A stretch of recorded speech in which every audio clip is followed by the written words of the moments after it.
Commissioner Gordon, Bane has escaped.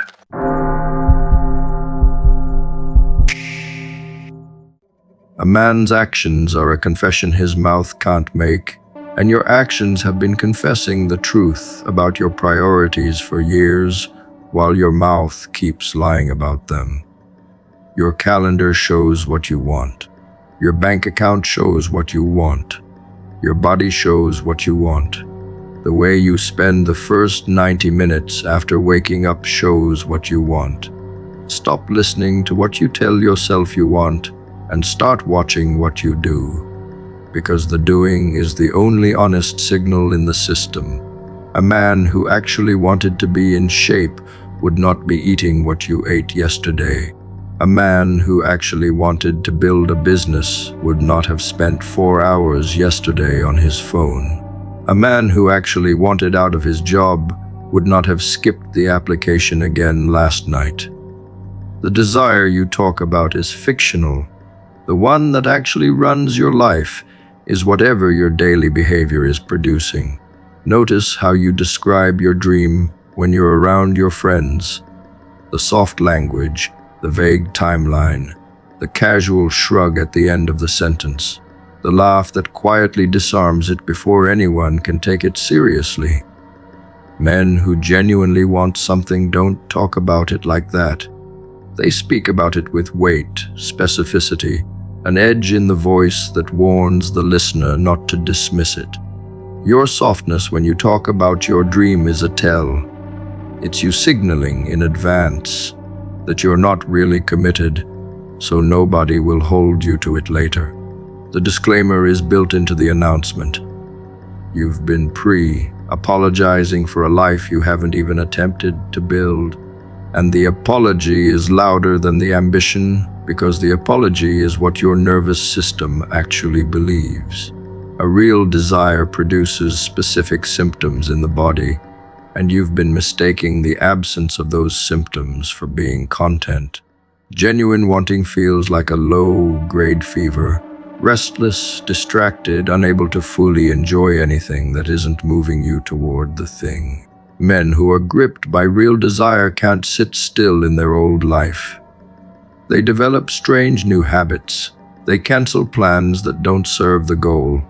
They become slightly weird, slightly unpleasant, slightly unavailable, because the desire is using up bandwidth that used to go toward being normal. Look at your own life. Are you weird with hunger for something? Are you uncomfortable in your old patterns? Or are you completely comfortable while claiming to want a transformation? Comfort is the verdict. The body cannot fake hunger. If the symptoms aren't there, the wanting isn't there.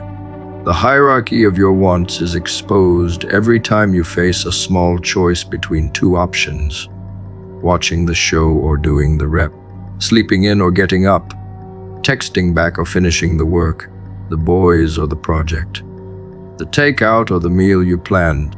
Each of these tiny choices is a referendum on what you actually want, and your record across thousands of them is unambiguous.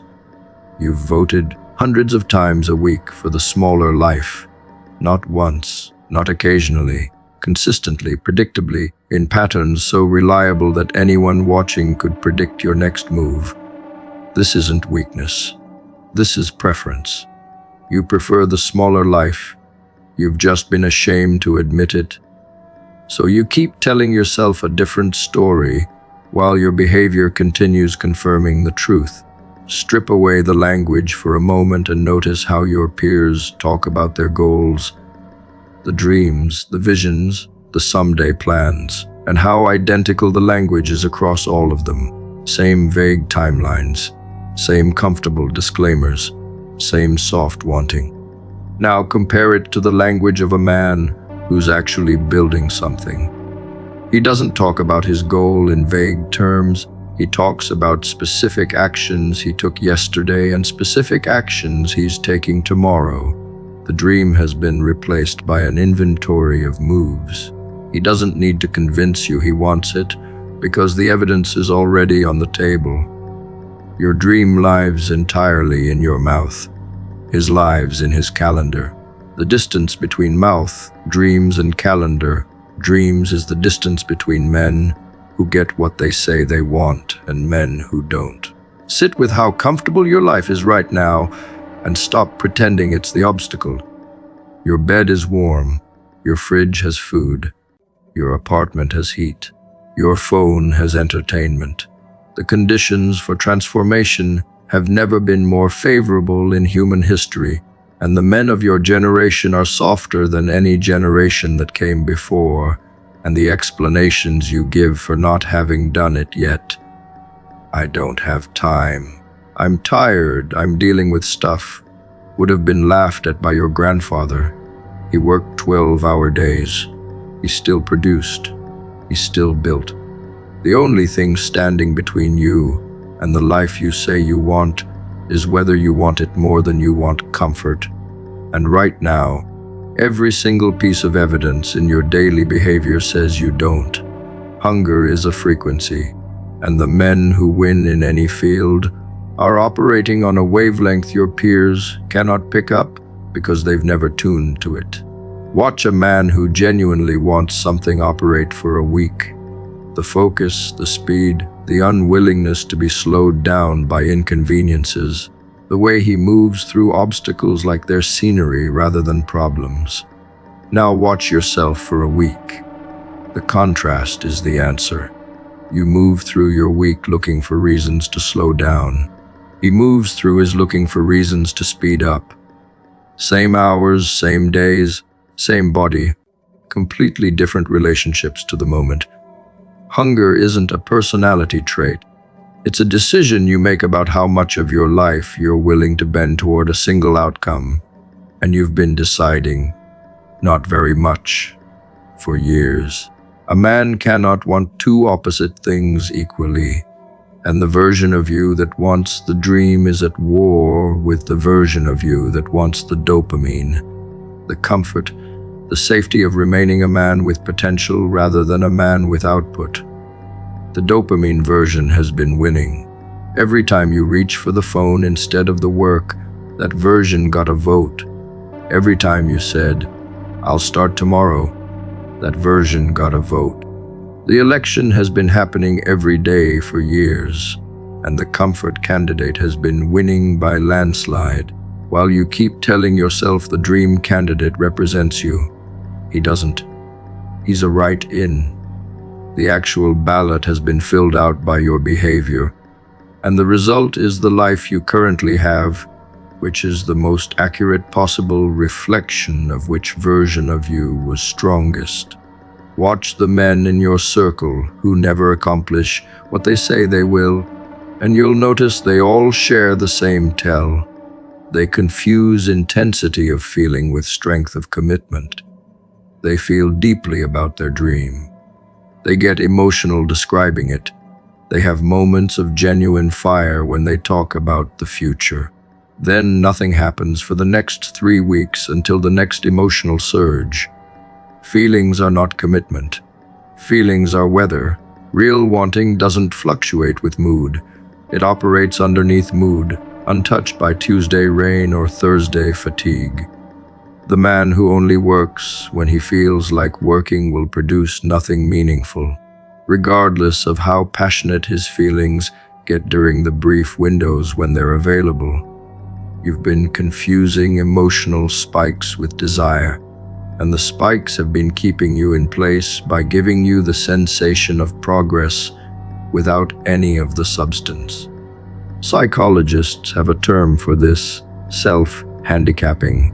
And once you understand it, you'll see your own life rearranging itself in front of you, because almost everything you call bad timing or rough luck is actually a strategic move you made to protect your ego from a verdict it couldn't survive. The mind builds an obstacle in advance of an attempt so that, when the attempt fails or underperforms, the failure can be assigned to the obstacle rather than to the man, preserving the precious illusion that he could have succeeded if only conditions had been different. Staying up too late before the big interview. Picking a fight with your partner the night before the launch. drinking heavily the week you were supposed to start the project, spraining your ankle the day before the tryout. These aren't accidents stacking on top of each other. They are unconscious infrastructure, built carefully by a man who needs an alibi ready before he risks anything that matters. The pattern is so consistent across so many lives that the only honest question is which version of it has been running yours. Watch what happens in your body the week before something genuinely high stakes is supposed to happen. The sleep gets worse, the diet collapses, the discipline cracks, the random emergencies multiply, the unrelated dramas appear out of nowhere, and notice that none of it is random. The ego is a defense lawyer working on retainer, and his job is to make sure you walk into the courtroom with a pre-built case for why the verdict, whatever it ends up being, doesn't actually mean anything about you. He's good at his job. He's been working it your entire life. The exam you bombed because you didn't study, he handled the framing. The relationship that ended because you self-sabotaged, he handled the framing. The business idea that died because you didn't have time, he handled the framing. Every major attempt of your life has had this lawyer in the room, and the verdicts you've received have all been spun before you even heard them. A clean failure is the most psychologically dangerous outcome a man can experience, and the modern man has built an entire identity around making sure he never has one. Pure failure, where you tried, conditions were fair, effort was honest, and you simply weren't good enough yet, would force a confrontation with your actual ceiling, and that confrontation is what your ego has spent decades engineering against. Every obstacle you create in advance is a way of guaranteeing that the failure, when it comes, will be impure, contaminated, debatable, deniable. You'd rather lose a rigged game than win a fair one, because winning fair would obligate you to keep playing fair, and losing dirty lets you stay in the comfortable space of, I could have if I'd tried. The willingness to fail cleanly is rare, because it requires giving up the most expensive psychological asset you own. The fantasy that your potential is bigger than your output. The architecture of modern life is custom, built to enable this exact game, providing an endless menu of pre-fab obstacles so sophisticated they don't even feel like obstacles anymore. They feel like life. The phone alone supplies enough distraction to alibi every shortfall a man could ever produce. The job market provides ready-made excuses for any dream not pursued. The dating landscape supplies a permanent reason for emotional unavailability. The economy supplies a generic explanation for any business not started. The political climate supplies a backdrop of generalized hopelessness that excuses any ambition not pursued. These aren't fictional problems, they're real conditions. But the man addicted to self-handicapping doesn't engage with them as problems to solve. He engages with them as alibis to deploy. The modern world didn't invent your excuses. It just stocked the shelves with better ones than your grandfather had access to. A specific kind of laziness has emerged in your generation that earlier generations would not have recognized. The elaborate, performative laziness that disguises itself as effort by spending hours preparing to do something while never doing it. The man who watches 3 hours of YouTube videos about starting a business has worked harder, in his own perception, than the man who simply started a worse one. The man who reads 10 books on writing has earned the right, in his own mind, to call himself a writer without having written a chapter. The simulation of effort has replaced effort, and it functions as the most efficient self-handicap ever invented, because it provides the dopamine of progress without producing any of the consequences that progress entails. The bookshelf is the alibi. The course library is the alibi. The notes app full of business ideas is the alibi. Each of these monuments to almost effort makes it harder for you to ever face the truth that you've been preparing to start things for so long that starting itself has become the thing you're avoiding. Self-imposed chaos is the most common form of handicap men your age use because it's invisible to outside observers and feels involuntary to the man producing it. The relationship drama that flares up exactly when work is heating up. The financial crisis that conveniently arrives the month before the deadline. The family emergency that derails the plan in week 3. The injury that sidelines the training right before the test. None of this is conspiracy. It's the predictable output of a nervous system that produces chaos in proportion to the seriousness of the goal, because chaos buys time, buys excuses, buys distance from a confrontation with your real abilities. Every man has a chaos quota he produces when stakes get high, and learning to recognize your specific signature, the type of disorder you reliably manufacture under pressure, is the first defense against it. The chaos is not happening to you. It's being produced by you on schedule every time it's needed. Pay attention to the timing of your exhaustion, because the body is often most tired exactly when it's about to be asked to do something that would matter. Sunday night fatigue before a Monday that requires a hard call. Mid-week burnout right when momentum is starting to build on the project. Mysterious illness the week of a deadline.